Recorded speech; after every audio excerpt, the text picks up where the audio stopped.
be initiated into a mystery system typically involves a series of rituals and ceremonies that mark the candidate's transition from an outsider to an insider. The candidate is usually required to undergo a period of purification, which may involve fasting, meditation, or other forms of asceticism. The initiatory process also involves the transmission of secret knowledge and teachings, which are passed down from master to student through an oral tradition or written texts. This knowledge often includes cosmological and metaphysical insights, spiritual practices, and the secrets of nature and the universe, amongst other things. Initiates are expected to adhere to a strict code of conduct, which includes ethical principles and the preservation of the secrecy of the teachings. They are also expected to continue their spiritual development through meditation, study, and service to others. Mystery systems have existed in many cultures throughout history, including ancient Egypt, Greece, and Rome, as well as in modern esoteric traditions such as Freemasonry, Rosicrucianism, and Thelema.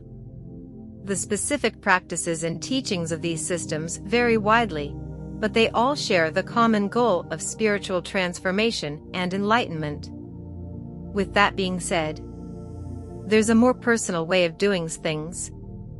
Self-initiation is a concept that exists in various mystery traditions and spiritual paths, particularly in those that involve personal transformation and spiritual growth. It refers to the process of initiating oneself into a particular tradition or practice, without the involvement of an external teacher or formal initiation ceremony. In some traditions, self-initiation is considered a valid and even preferable way to begin one's journey, particularly when access to a formal teacher or group is limited. It involves an individual studying and practicing the teachings and rituals of the tradition on their own, and essentially taking on the role of both student and teacher. However, in other traditions, self-initiation is not considered valid, as the initiation process is seen as a transmission of spiritual power or authority that can only be given by an external teacher or group. In these cases, attempting to self-initiate may be seen as disrespectful or even dangerous.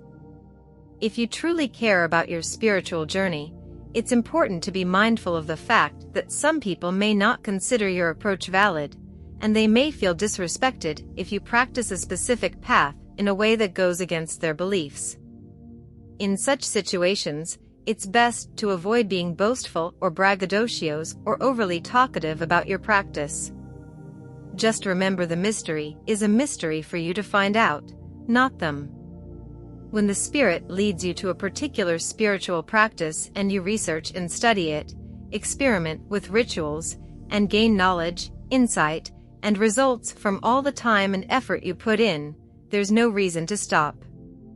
Remember, any knowledge or results gained, whether good or bad, are all part of an initiation.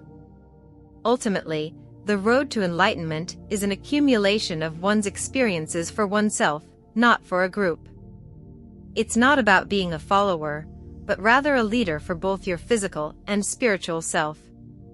I'm not trying to criticize or belittle any particular group or system, but if you're able to learn from various practices and traditions, why not blend them to create a unique approach that works for you?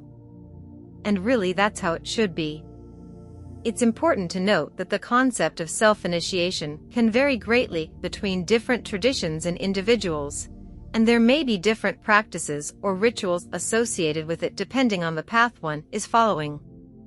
Ultimately, whether or not self-initiation is considered a valid or effective approach will depend on the specific tradition and the individual's own experiences and beliefs.